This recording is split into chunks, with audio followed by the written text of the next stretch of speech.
Hi, my name is Tyler Mays. I went to USC and I teach 11th grade biology in Baltimore.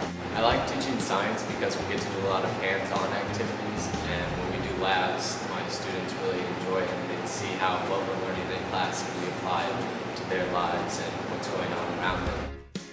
What made me want to teach science, I think this is kind of a common theme between a lot of the science corps members here in Baltimore, is that we all had a teacher or teachers that really opened our eyes to science.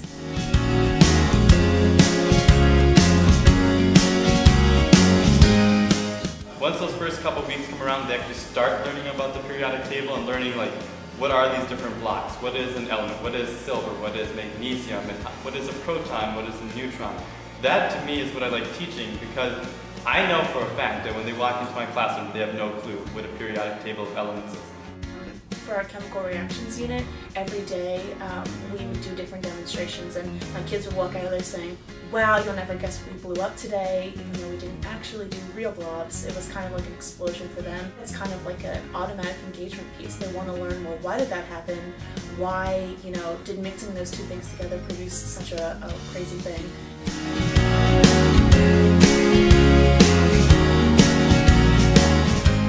Teach for America as an organization is critical to addressing the need for math and science teachers who have a deep understanding of their subject into under-resourced classrooms.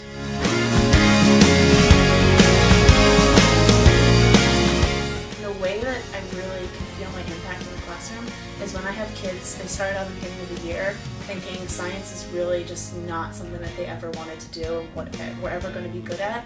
They start staying after, they start asking me questions about what we're learning in class, could you possibly help me with this? And then one day they walk in the classroom and they're like, I get it, I got it.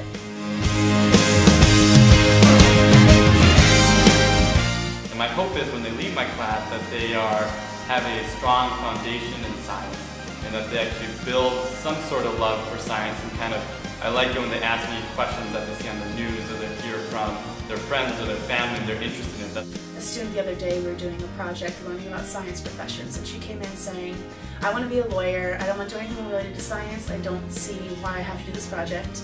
And I really talked with her that the point of the project was just to see what kind of professions were out there, and she was really not interested in it. But after she did all the research, she came in and talked to me for at least an hour about all these cool things that she found and how she wants to go into forensics and criminal justice.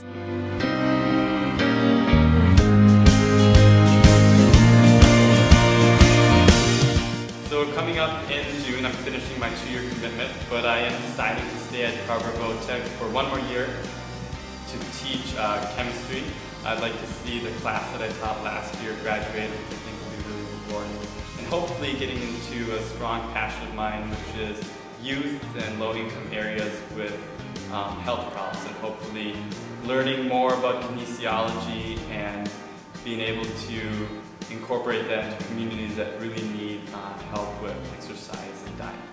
After my 2 years of teaching, I hope to stay teaching science at least in the short term, and then I was pre-med in college, so I'm going to try and go back to medical school and become a doctor, but kind of always keeping education reform as something that I'm interested in and something that I stay involved in.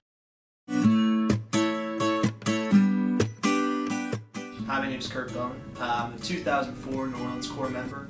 I taught 10th, 11th grade chemistry and biology. I'm currently a graduating medical student at Johns Hopkins. I'm Marty Bittner. I taught high school math as a Teach for America Corps member in 1998. I am currently a postdoctoral research fellow in astronomy at the Space Telescope Science Institute. The skill set that I acquired in the classroom and I was forced to acquire in order to be successful has been invaluable in my 4 years as a medical student. Will continue to be hugely valuable as a physician and community health advocate. Getting a sort of can-do attitude and convincing myself and other people that really difficult challenges can be overcome with perseverance has also been really helpful. Learning to motivate people, keep myself motivated, keep team members motivated. Those are all just essential skills that have really helped me along these last few years.